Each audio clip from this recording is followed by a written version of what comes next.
From now on, Holy Father, not my will, but your will be done. I said, Father, you have chosen me. Give me the strength to obey. I will follow you no matter what it takes. If you know me, you cannot be neutral about me. Either you will hate me or you will love me. Because there is only one important business in the world. It is the business of salvation.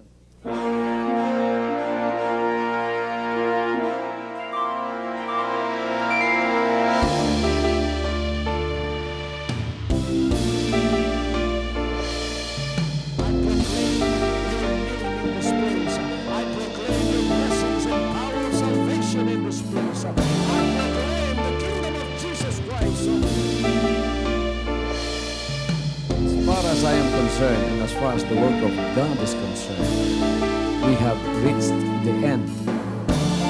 Last September 13, 2003. When you find God, you find His love. Because God is love. Ganon ang pag-ibig ng Panginoon. Walang katapusan na yan ay bumabalik-balik sa atin. If you want to receive, you have to give. Receive it by faith and say, Lord, I will touch up. Because the game plan of God was to save us from sin through the power of love. He has completed. His salvation works in the Spirit. After April 13, the door is open for everyone to come. The salvation works of the Father is now completed in me. Salvation is here.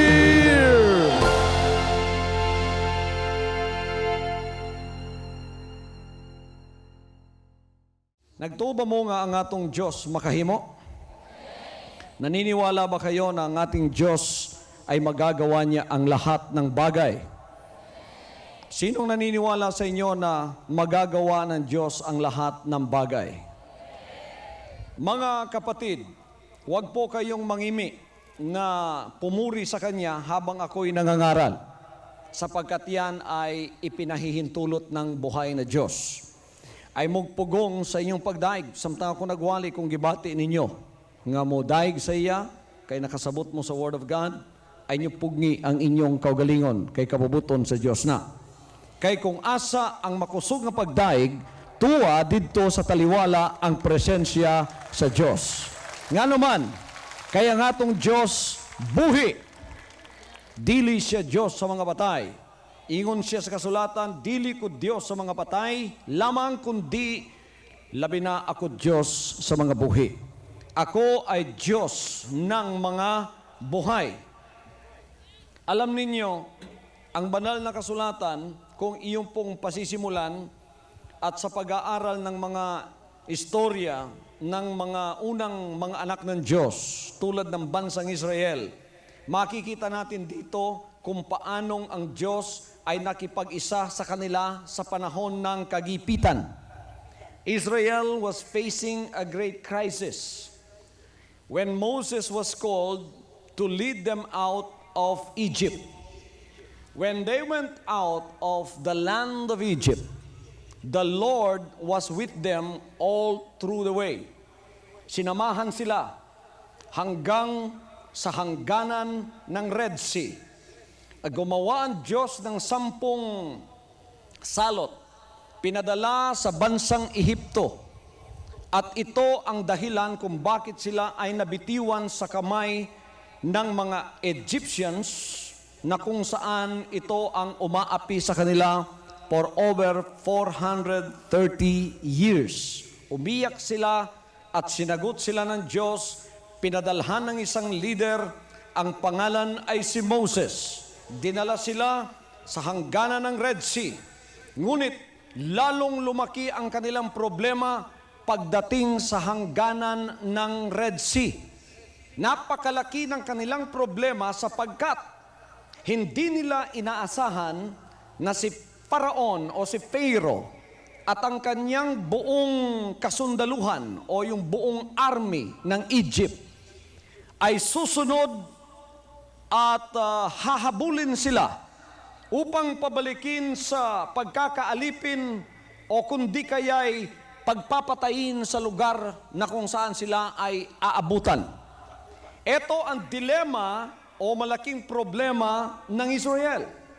Kung titignan mo ang kanilang kinalalagyan, parang ganito, ngunit 3 milyon lang ang taong yon.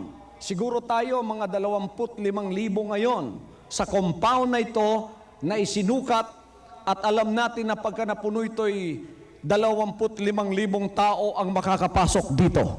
Sila ay 3 milyon. Ngayon nakikita nila sa likod nila, the whole Egyptian army was pursuing the people of Israel. And in front of them is the Red Sea. On the right and left side are big mountains that they cannot climb. So, nasa kalagitnaan sila at parang sila'y nasa loob ng isang kahon. Hindi po sila makakatakas sa bandang kanan, hindi makakatakas sa bandang kaliwa, sabagat may mga bundok. Hindi sila makakabalik, hinahabol sila ng buong sundalo ng Ehipto. Hindi naman sila makakatawid sapagkat nandidiyan ang mapulang dagat. Ano ang kanilang gagawin? Makikita natin na ito na kanilang problema is beyond human solution. No human solution can solve such a great dilemma for a great nation. If you look at the Word of God in Exodus, and let me read it for you, chapter 14, verse 10 to 12. Ganito po ang sinasabi at ako ay babasa sa wikang Ingles. Kung meron po kayong mga sariling Bible, basahin ninyo kasama ko. Now look at the problem of the Israelites when Pharaoh drew near. The children of Israel lifted their eyes, and behold, the Egyptians marched after them. So they were very afraid, and the children of Israel cried out to the Lord. Then they said to Moses, because there were no graves in Egypt, have you taken us away to die in the wilderness? Why have you so dealt with us to bring us up out of Egypt? Kita po ninyo ang napakalaking takot sa kanilang puso. Nang napapalapit na si Paraon, ang mga anak ng Israel, itinaas ang kanilang mata at nakikita nila, nagmamarcha na ang buong sundalo ni Pero papunta sa kanila. Kaya't sila'y natakot ng lubos at ang lahat sa kanila ay umiyak. Biro ninyo yan. Isipin ninyong mabuti yan. 3 milyon iiyak. Ano ang gagawin mo kung ikaw ay leader? May anak ka, 12 lang. Iiyak ang 3, masisira na yung tenga mo. 12, lalo na. Hindi mo na alam kung ano ang gagawin mo. Eto, 3 milyon. The children of Israel lifted their eyes and they cried out to the Lord. And then they turned to their leader. Sinabi nila kay Moses, dahil ba walang mga libingan sa Ehipto, dinala mo kami dito sa ilang na ito at dito kami pagpapatayin. Bakit mo ginawa ito sa amin? Bakit mo pa kami kinuha sa Ehipto? Pagkalaki-laking problema ang kanilang napasukan. Kung titingnan mo mga kapatid, eto pang sinabi nila, is this not the word that we told you in Egypt, saying, let us alone, that we may serve the Egyptians, for it would have been better for us to serve the Egyptians than that we should die in the wilderness. Sa'yo na yung freedom na sinasabi mo. Bakit mo pa kami kinuha? Kung hindi mo pa kami kinuha sa Ehipto, sana naglilingkod pa kami sa mga umaalipin sa amin. Mas mabuti yun kaysa kami mamatay dito sa ilang na ito. Ito yung sinabi ng mga tao sa kanya.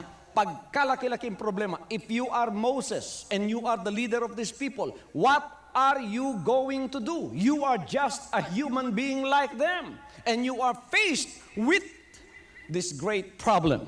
Anong gagawin mo? Natural, ang puso mo ay sisigaw. Maghahanap ka ng solusyon. Ano ang kanilang problema? There was a problem. It is a problem so great.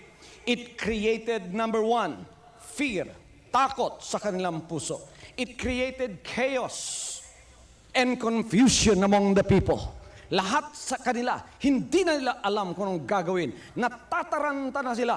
Hindi na alam kung ano ang kanilang iisiping mabuti. And there was, number three, hopelessness. Nawalan sila ng pag-asa sa kanilang buhay. There was no human solution at sight. It's only death, slaughter, carnage that they can see coming up upon them. This is the reality that they are facing. Nothing that they can do now to help themselves. A grim scenario awaits them indeed. A near total disaster is at hand and sure to happen. What will they do? Where will they go? The answer to those questions is that no one can save them now. And no place can hide them from the wrath of Pharaoh and the Egyptian army. They were really in a great dilemma. Napakalaking problema. Alam nilang ito na ang kanilang magiging katapusan. Ngunit huwag muna kayong magbigay ng konklusyon. Hindi pa tapos ang istorya. Sapagkat si Moses na kanilang leader ay merong isang alam na solusyon. At ang solusyon ito ay hindi makataong solusyon. Ito ay solusyon na tumatawag ng isang spiritual na kasagutan. But wait, my friend, my brothers and sisters, Moses, their leader, knew the solution. Although Moses was not an economic graduate, nor a military strategist, he knew the solution does not lie in human knowledge and wisdom. He had a God whom he can turn to, a God whose ways are different than man. He needed a spiritual solution, a miraculous solution, which no human can give but God and God alone. So Moses cried unto the Lord. Eto na yung solusyon. Sinasabi nga ng isang tao, when the forward look fails, when the backward look fails, when the left and the right look fails, try the upward look. It works. Pagka itong lahat na makataong solusyon, ginawa mo na, inisip mo na, ngunit wala pa ring solusyong nangyayari, huminto ka na at tumingin ka na sa taas at humingi ka na sa gumawa sa langit at sa lupa tulad ni Moses. Now, when Moses cried unto the Lord, this is what made the difference. With great assurance in the power of God, he said, now look at what he said in Exodus chapter 14, 13 to 14. And I am still reading from my English Bible. And Moses said to the people, don't be afraid. Ang lahat ay magsabing, do not be afraid. Huwag kayong matakot. Huwag kayong matakot. Ayaw kahadlok. Ayaw kahadlok. Mura ba yung nahadlok inyong tingog? Ayaw kahadlok. Ana. Huwag kayong matakot, sabi ni Moses. If you have fear in your heart tonight, maybe it's a spiritual Red Sea that you are facing. And a spiritual Pharaoh is after you. There are debts to pay. And you are afraid. You cannot even sleep at night. And you don't know what will happen to you in the morning. Don't be afraid. Ito ang mensahe ng Panginoon sa iyo ngayong gabi. Huwag kang matakot. Moses said to the people, "Do not be afraid. Stand still and see the salvation of the Lord." Huwag kayong matakot, huminto kayo. Huwag kayong magpanik, huwag kayong malito, huwag kayong makonfuse. Humayo kayo o huminto kayo at sinabi niya, huwag kayong matakot at makikita ninyo ang kaligtasan ng Panginoon. And he said, which He will accomplish for you today. Which He will accomplish for you today. Ito ang sinabi ng alagad ng Diyos na itong si Moses. At pagkatapos sinabi dito, for the Egyptians whom you see today, you shall see again no more forever. The Lord will fight for you, and you shall hold your peace. Tingnan ninyo mga kapatid, nang siya'y tumingala sa Diyos, nang siya'y nanalangin sa Diyos, anong sinabi ng banal na kasulatan? Ito na ang solusyon.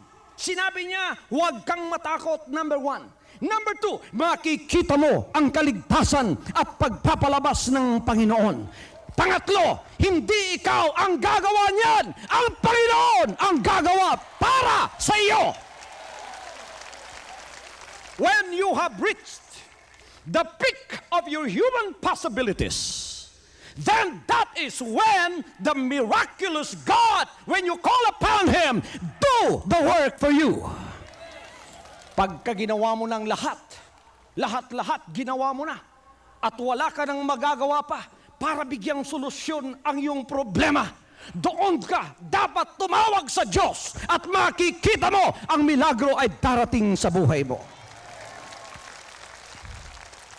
Gagawin niya para sa iyo.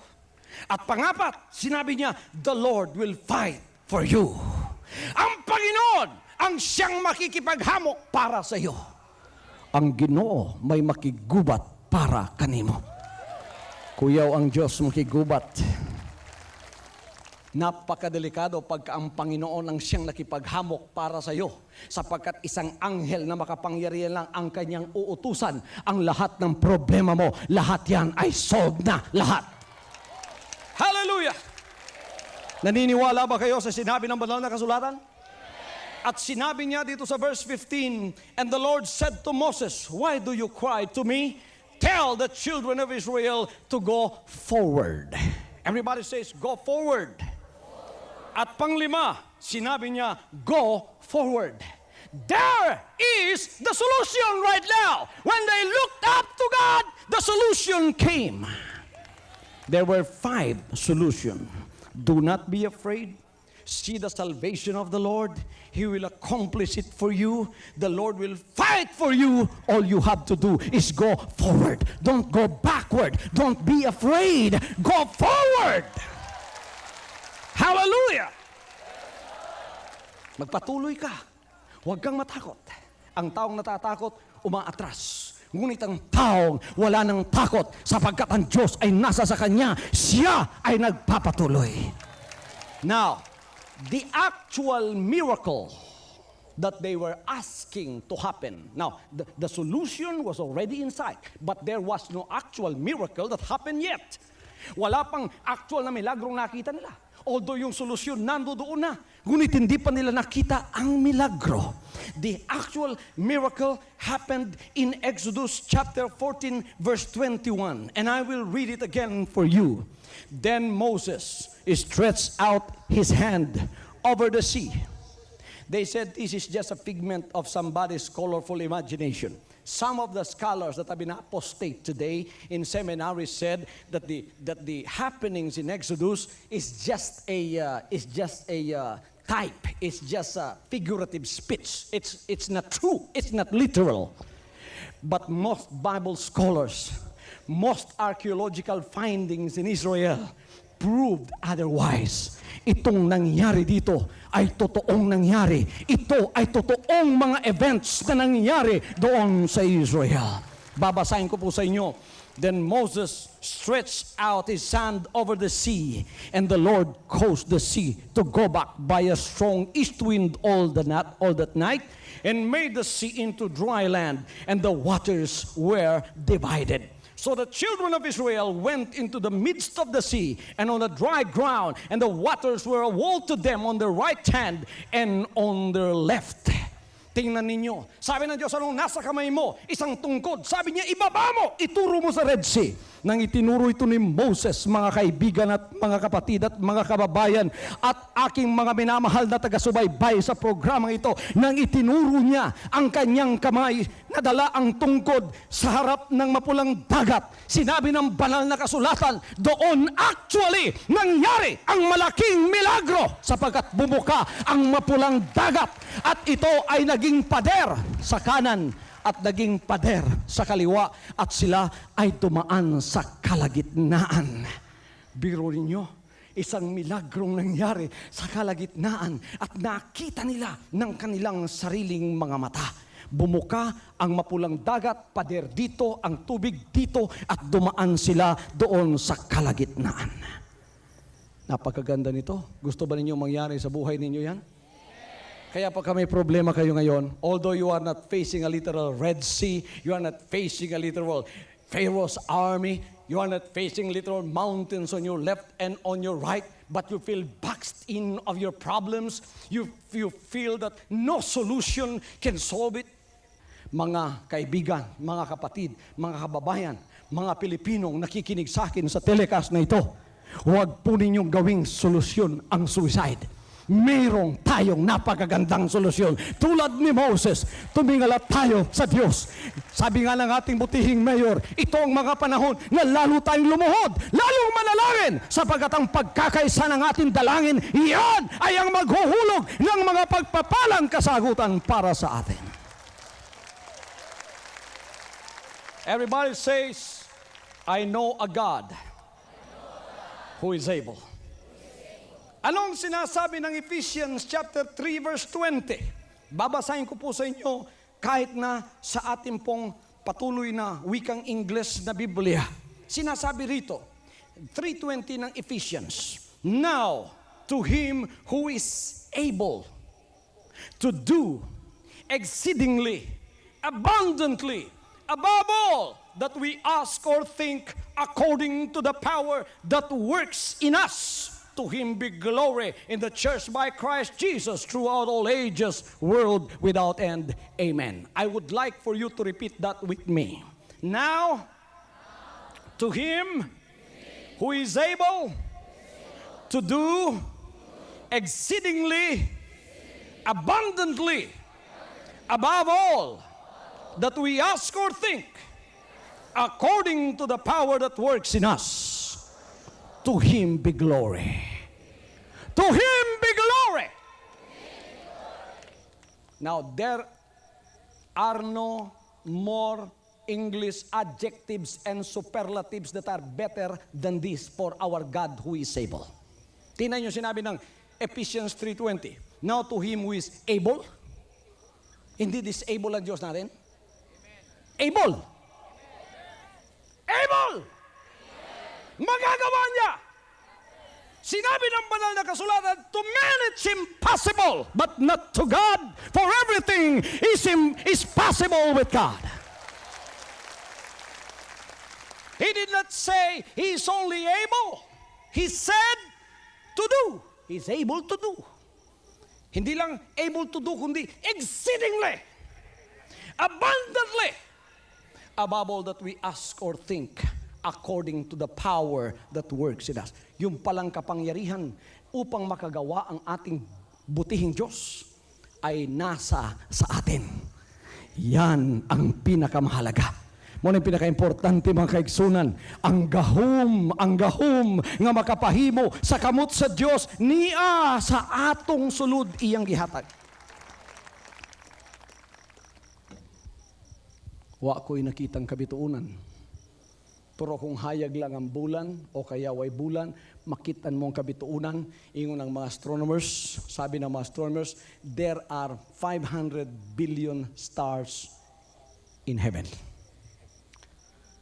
And even the smallest star is 100 times bigger than our planet Earth. They have their own orbits and axis. And you say there is no God that have designed all of this. Yang lahat ay walang kwenta sa Diyos. Ang makwenta sa Kanya, ikaw na nakaupo dyan, isang tao na Kanyang ginawa na may buhay. Bakit ko sinabi yan? Because NASA sent the Voyager and it landed on Mars. They were looking for a sign of life. They did not find it. NASA sent the man to the moon. They were looking for the sign of life and they did not find it. They are trying to contact all of the stars through their big telescopes and big antenna. They are trying to contact if there are life out there in the universe. And they have not contacted, not yet, they said. There is no life out there. Ang buhay ay naririto sa planetang sanlibutan. At kayo, sinabi ng Diyos, ay ginawa sa mukha ng Diyos. Kaya mahal niya kayo. Ano man ang mangyayari sa inyo, alam ng Panginoon.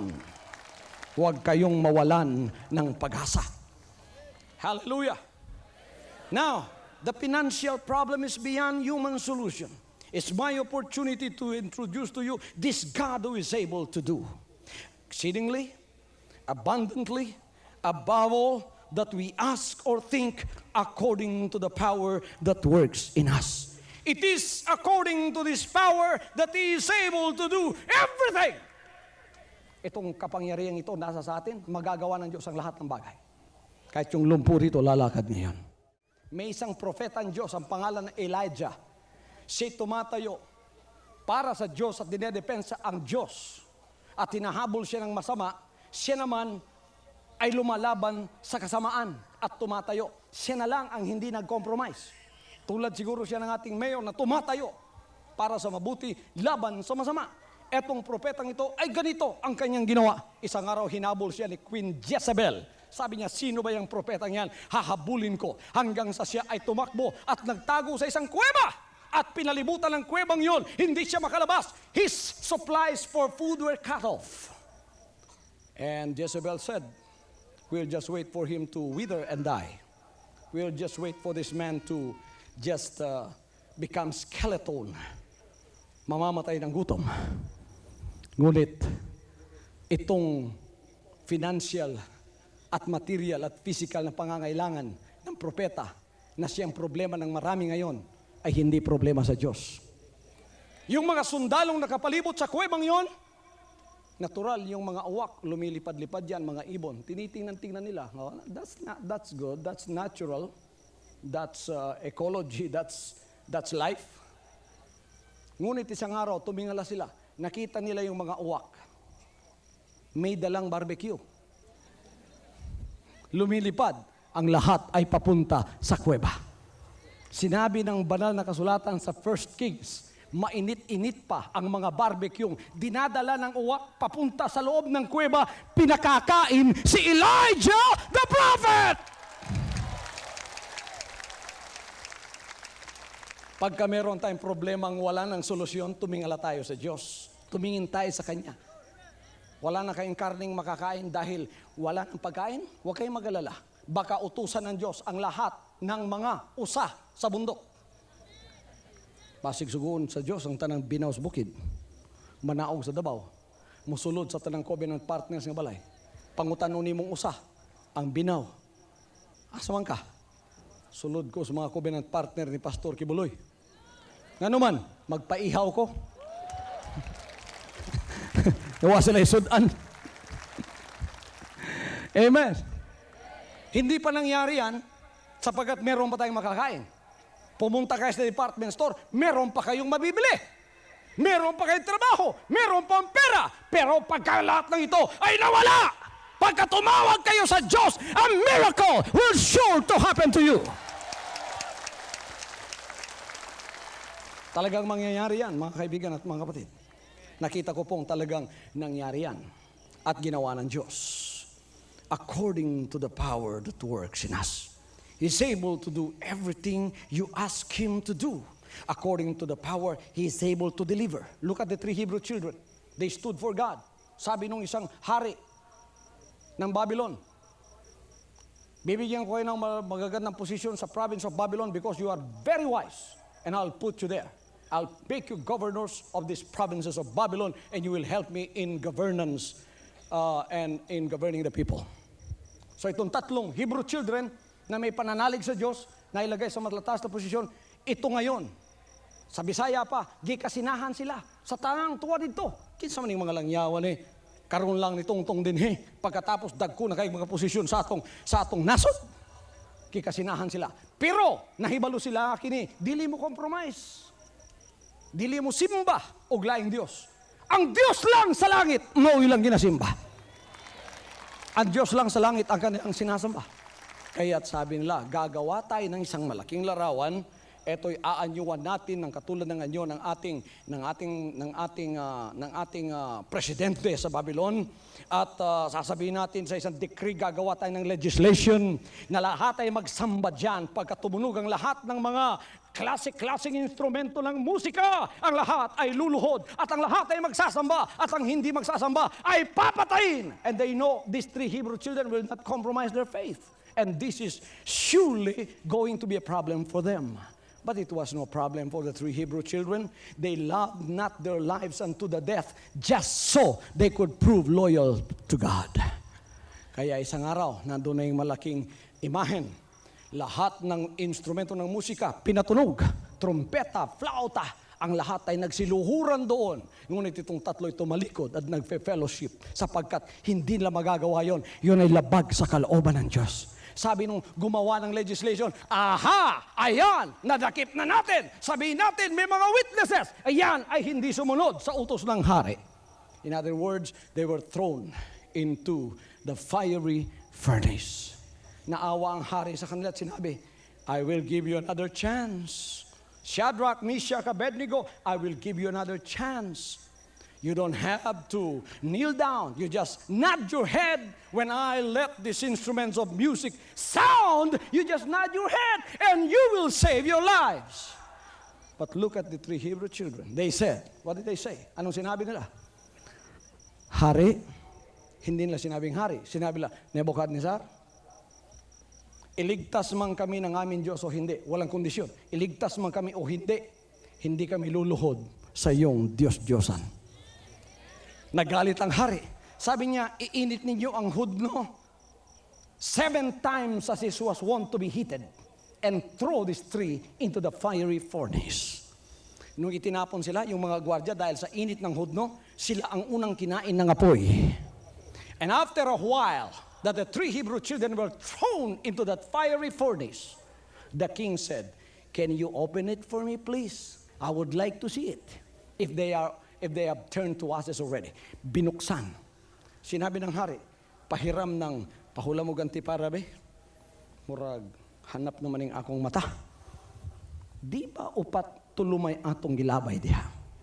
Oo, hari, tulo atong gilabay diha. Ingon siya, hayag naman ng akong mata. Nganong upat may akong nakita nga naa sa sulod, nag-fellowship, murag naa sa sala. Bakit apat ang nakikita ko sa loob ng hudno? Tinawag niya, Shadrach, Meshach, Abednego, buhay ba kayo? Mabuhay ka, o hari, kami ay buhay. Sabi ng hari, lumabas kayo. Nang sila'y lumabas, sinabi ng banal na kasulatan, hindi man sila nangamoy, kahit buhok nila ay hindi nangamoy ng sunog. Tingnan ninyo, pagka ang Diyos ay nasa sa inyo, anuman kalaki ang inyong problema, ay merong miraculous solution pagka kayo ay tumawag sa Kanya at hindi ninyo iniwan ang paglilingkod sa Kanya. He's able to deliver you. Look at the economic problem of the woman of Zarephath. May drought for 3 years. Elijah came. Give me your morsel of bread. He said, if I give you this, my son and me will die. And this is our last meal. Give it to me. Give it to the ministry. Because when you give it, God will honor you. And He will solve the drought in your life. Binigay niya. Hindi siya nagalanganin sa sinabi ng propeta. Because whatever the prophet says is anointed word. It's word that's vindicated. It's going to be honored by God. binigay niya. Alam niyo, nung umalis na yung propeta, ang babae bumalik sa nilalagyan ng harina. Bawat kuha niya, meron. Saan galing yun? That's a miracle. Bawat balik niya doon sa oil, meron! Kada balik niya dito, naagi lana, naay harina. 3 years, kada balik niya, di po mapuno. Kada balik niya, nasi makaon, nasi makuha. For 3 years, the Lord saw them through that financial drought. And they did not die. Sa kalagitnaan ng financial drought, sila ay lumakas, sila ay busog. Can God do that for you? Magagawa ba ng Diyos sa iyo yan? Kaya kayong mga businessman o kayong mga anak ng Diyos na nawawala ng pag-asa at nakikinig ngayon sa akin sa gabing ito, huwag kayong mawalan ng pag-asa sapagkat may Diyos na maaari pa ninyong tawagin sa mga sandaling ito. He has the power and is able to heal. Look at the woman with an issue of blood, Bartimaeus, who was blind. The woman touched the hem of his garment and she was healed. Bartimaeus, when Jesus touched his eyes, suddenly he was able to see. He is also able to give wisdom. Look at Daniel when he solved the riddle that the king gave him and the Lord revealed it to him. And then they were all saved, including all the wise men of Babylon. He is also able to prosper you. Na naginip isang gabi si Solomon at sinabi ng Panginoon sa kanya, Solomon, dahil hiningi mo yung kaalaman at ang wisdom, hindi lang yan ang ibibigay ko sa iyo. Lahat ng ginto at pilak ay ibibigay ko sa iyong kamay at payayamanin kita. Do you know that it is the Lord who gives you power to get wealth? It is the Lord that maketh rich and He maketh poor. And He is the one that gives you power to get wealth. Kaya pagka kayo ay may kayamanan, huwag kayong magyabang, purihin ninyo ang Panginoon at pasalamatan sa mabuting buhay na Kanyang ibinigay sa inyo. Ibinigay niyang mabuting trabaho, binigyan kayo ng bagong buhay para sa kasaganayan. Pasalamatan ninyo ang Panginoon sa inyong tinatanggap. Do not begin to write your complaints before God. Do not ever do that. Because before you ever did that, the Lord already knows your problem. When you pray to Him, begin to thank Him for what you have right now. May isang tao, reklamo na siyang reklamo. Walang sapatos na bago. Alam niyo kung anong ginawa? Pinalakad siya ng Diyos. Hanggang nakita niya sa isang daan, ang isang taong walang paa. Ngunit masaya. Bakit masaya ka? Wala kang paa. Wala nga akong paa, pero may 2 mata naman ako. Kaya salamat sa Panginoon sa 2 mata ko. This guy went home and he never complained about new shoes again because he thanked God that He has bought his feet. Pasalamatan ninyo ang Diyos sa magagandang mga paa ninyo, nakakalakad pa kayo. Pasalamatan ninyo siya, may maganda kayong pamilya, may magandang anak, may bahay kayo, at kayo ay binibigyan ng isang hininga ng Panginoon at ng buhay. Hallelujah. Hallelujah. Sino ang pinagaling ngayong gabing ito dito sa ating pagtitipon? Because our God is able to heal. And before you even leave this place tonight, the Lord has already touched your financial crisis. The Lord has already touched your body. The Lord has already revived your sagging spirit. The Lord has already touched whatever is dying in your life. If your pocket and your financial system is dying, the Lord is the life and the resurrection. He said to Martha and Mary, know ye not that I am the resurrection and the life, that followeth after me? Though they are dead, yet shall they live again.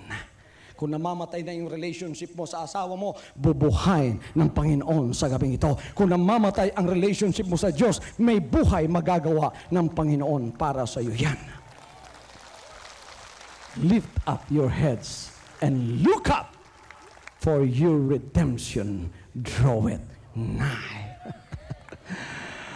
Ito lang pagkakataon mo na tumingala sa Diyos kung di ka marunong manalangin. Ito lang pagkakataon, subukan mo ang Panginoon. The Lord gave the challenge. He said, try me! Everybody says, try me! He said, try me, if I will not open to you the windows of heaven and pour you out a blessing that there shall not be room enough to receive it. Sinabi ng Panginoon, subukan mo ako. Kung di ba bubuksan ko ang mga dungawan sa langit, bubuhusan kita ng pagpapala na wala ng silid na kalalagyan. Etong pagkakataon ng buong Pilipinas upang subukan ng Panginoon. Mga covenant partners, millions of you who are covenant partners of the kingdom of Jesus Christ around the Philippines, and you that are listening by way of television, listen to what I have to say. We have a God that is able to do exceedingly abundantly above all that we are able to ask or think, according to the power that works in us. To Him be glory. Sa Kanya ang lahat ng kaluwalhatian. Ang gagawin lang natin, tumawag sa Kanya. Tumawag sa Kanya. Ito lang ang dapat nating gawin sa mga sandaling ito. Ama, tumatawag po kami sa iyo sa panahon ng aming mga problemang hindi na namin kaya. Wala nang solusyon at ikaw ang magbibigay nito. Sino rito ang gustong gumaling at ginawa mo na ang lahat? Wala nang magagawa ang sarili mo sa iyo, wala nang magagawa ang doktor sa iyo, wala nang magagawa ang mga magulang mo sa iyo. Naririto ka at ibig mong tumanggap kagalingan mula sa ating buhay na Diyos. Itaas mo ang iyong kamay. Pagagalingin ka ng buhay na Diyos sa mga sandaling ito. Kayong mga nakikinig at nanonood sa akin sa telebisyon, makinig po kayo. Nawawalan kayo ng pag-asa. Pumutok ang ugat ninyo sa ulo dahil sa pressure. Hindi nyo kaya ang problema nyo. Huwag na ninyong kayahin yan, hindi niyo talaga kaya yan. Kung wala kayong Diyos, ito ng pagkakataon yung lumuhod. Hindi ko naman kayo nakikita, nasa kwarto ninyo kayo, TV lang ang kaharap nyo. Huwag kayong mahiya. Lumuhod kayo, magpakababa sa sarili, at kilalanin na may Diyos na makapangyarihan sa Kanya mo ibigay ang problemang yan. Kung di ka marunong umiyak ka na ngayon. Magpakababa ka sa iyong sarili at sabihin mo, Panginoon, hindi ko na po kaya ang aking problema. Ibinabalik at ibinibigay ko sa iyo. And wait for the answer. The Lord is not a liar. He said, ask and it shall be given. Seek and you shall find. Knock and it shall be opened unto you. For to him that asketh will receive. He that seeketh will find, and he that knocketh, to him it shall be open. Huwag kang mabahala, alisin mo ang takot. Ngayon ang panahon ng pananampalataya. Itong Diyos na aking ini-introduce ngayon, magagawa niya ang hindi mo magagawa. Bago ako tuluyang magtapos, ay sasabihin ko sa iyo, bago matanggap isang bagay, manampalataya ka. Sabi ng Hebrews chapter 11 verse 6, without faith, it is impossible to please God. For they that come to Him must believe that He is, and that He is a rewarder of them that diligently seek Him. Have faith in the Lord. May isang tao, sinubukan niyang pananampalataya dahil nabasa niya. If you have faith as big as that of a grain of a mustard seed, you can command this mountain, be thou removed and be thou cast into the sea, and it shall follow thy word, if you will not doubt. Sinubukan niya. Sabi niya, yung butil ng mustasa, gamay lang kayo na. Kini nga kong pagtuo, dako pa ni sa liso sa santol. Sabi niya siya, ihimo, niyatubang siya sa Mount Apo, kaya bukid pabalhinon. Ingin siya, Mount Apo! Piyong siya, Mount Apo! Balhin sa Davao Gulf. Naghulat siya nga linog. Naghulat siya sa dako kayong kanaas. Wala man. Hinay-hinay, gibukan niya yung mata. Wala usa. Uy, napamang Mount Apo. Isa na po. Uy, Jud, masayot. Pati ang tuo, nagingon nga naagyapon ng Mount Apo. Ang duha, naagyod. Abi niya sa isulti niya, daan pa ko. Kanang tawhana di gid matubag kay way pagtuo. Gusto niyo tubagon mo sa Ginoo? Tuo mo. Unsay pagtuo? Ang pagtuo ngani. Nagtuo ka sa mga butang nga wala makita nga daw naa na.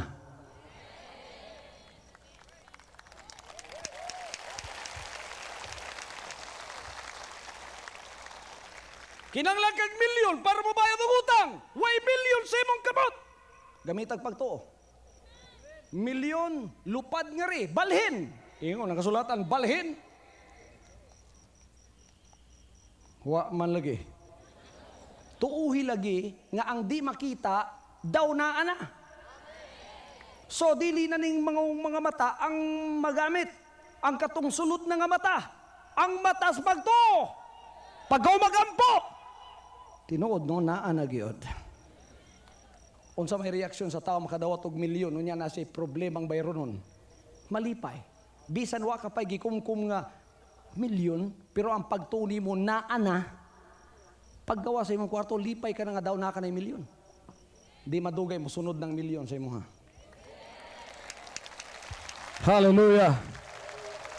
Ambot lang unsaon sa Dios pero mangita ginagdalan kay mo adto gyud sa imo ha.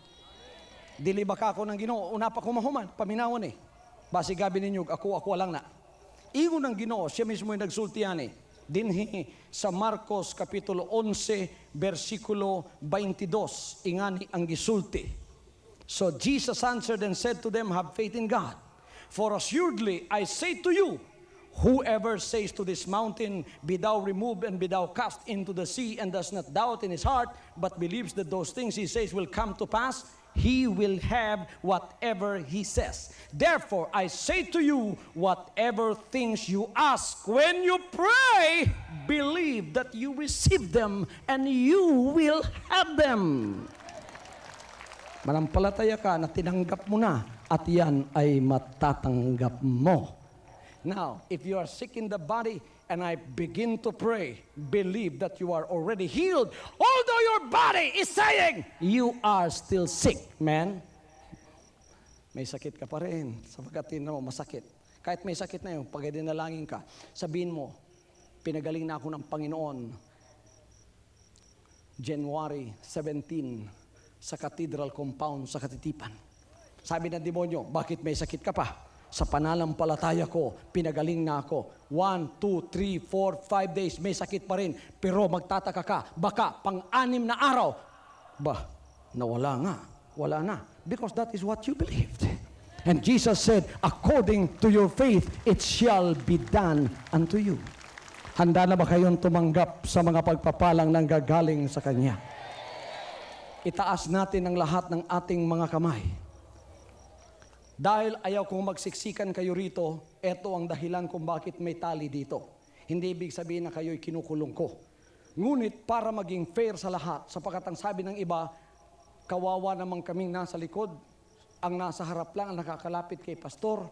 Kaya ngayon, para pantay-pantay lahat ang pagpapala ng Diyos, huwag na kayong magsiksikan dito sa harapan. Dapat itaas na lang ninyo ang kamay nyo, ako'y dadalangin, ang lahat ng naririnig ang boses ko, aabutin kayo ng pagpapala ng buhay na Diyos. Magsitayo tayong lahat, mga kaibigan, mga kapatid at mga kababayan. Kayo pong nasa harap ng inyong TV, ba ako dadalangin sa mga kapatid dito, dadalangin muna ako sa inyo. Kayo ngayon ay nanonood sa programang ito. Amang banal, yung pong nakahawak sa kanilang TV set ngayon, mga covenant partners, covenant members at mga bagong televiewers, abutin ninyo ng inyong kapangyarihan. Huwag po ninyo silang pababayaan. Hawakan ninyo ng maigpit sa inyong mga kamay. Anak ng Diyos, huwag ka nang manlupaypay, mawalan ng pag-asa.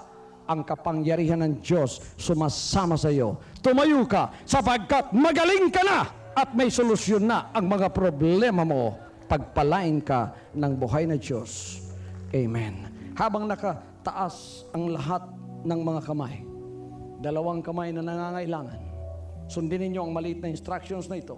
If you need double blessings, raise both of your hands to heaven. Ayaw ikumkum, iana. kana simbolo sa pag-surrender sa Ginoo sa imong problema o simbolo sab sa pagdawat sa iyang panalangin. Makapangyarihang Diyos, dalawa po sa kanilang kamay nakataas at ibig tumanggap ng dobleng pagpapala sa kalagitnaan ng kanilang mapulang dagat na problema. Hinahabol sila ng naglalakihang mga utang at napakalaking mga interest. Hinahabol sila ng iba't ibang takot sa buhay. Hindi nila alam kung anong gagawin. Sa pagkakataong ito, iunat po ninyo ang inyong banal na kamay at hipuin ang bawat isang naririto, O Diyos. At ipagkaloob sa kanila ang milagrong ipinagkaloob ninyo kay Moses. Sapagkat alam namin na kayo ay Diyos na makagagawa ng higit pa sa aming kahilingan, ng higit pa sa aming mahihingi. Alam namin na kayo ay Diyos na may gawa ng langit at ng lupa, may-ari ng lahat ng bagay. You are the God who owns everything. You made the heavens and the earth. You made all the silver and the gold. You made our bodies, you made our souls, and you made our spirits, and you gave breath into our nostrils. You own all the cattle on 1,000 hills. You are a God who sent far from heaven in the time of Elijah for the consumption of the sacrifice upon the altar. You are our God that we are invoking tonight for the anointing of healing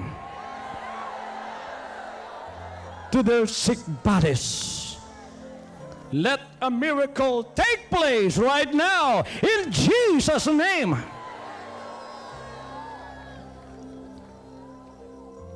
Ano man ang kawalan sa iyong buhay, I break the spirit of poverty. I break the spirit and the curse of poverty in your life. In the almighty name of Jesus Christ, the name above every name. That name is above the name of your poverty. It's above the name of your affliction and your disease. He is the king of your cancer. He is the king of your tumor. He is the king of your affliction. You don't have to bow to that affliction. You don't have to bow to that poverty. The Lord can take it away from you in Jesus' name. Sa mga sandaling ito, O Diyos, nadarama ko po ang malakas na anointing ng healing. Napakarami ng gumagaling sa lugar na ito, sa mga sandaling ito.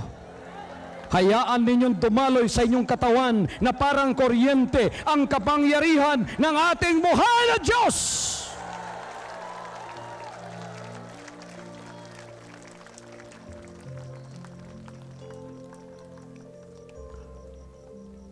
At kayong lahat ng may pananampalataya ngayon, uuwi kayong may bagong pag-asa, may bagong pananampalataya, at may tulong ang Diyos sa bawat isa sa inyo. Palakasan ninyo ang pananampalatayang yan. Tatanggapin ninyo ang kasagutan ng inyong mga dalangin.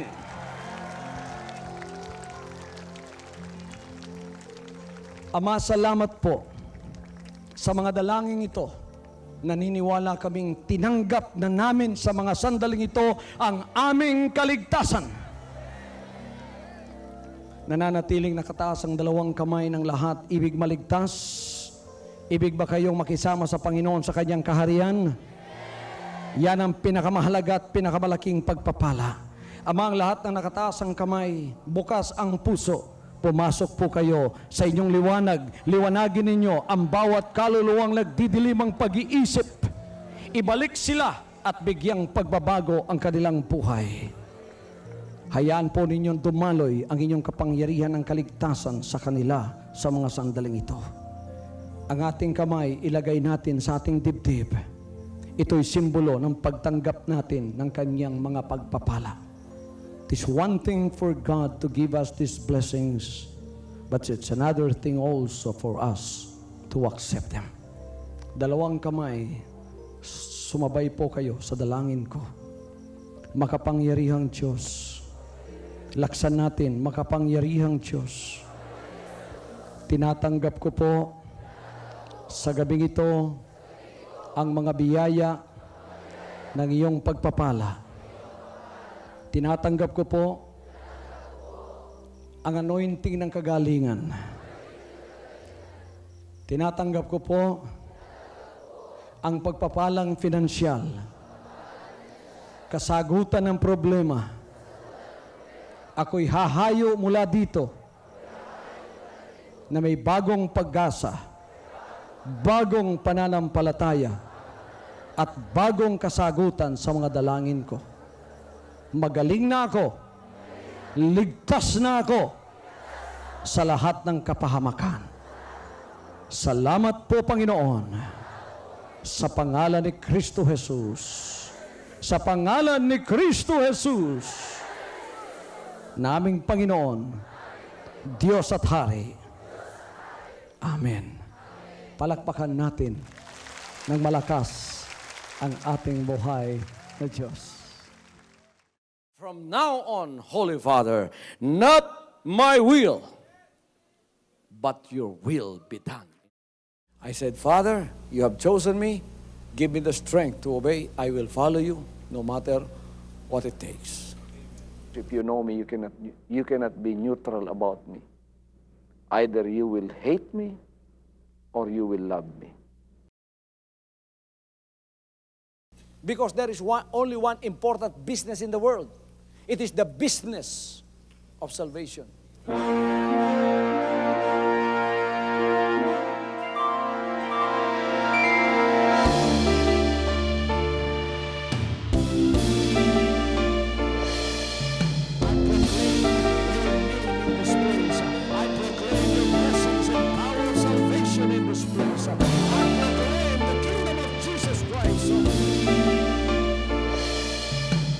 As far as I am concerned, and as far as the work of God is concerned, we have reached the end. Last September 13, 2003.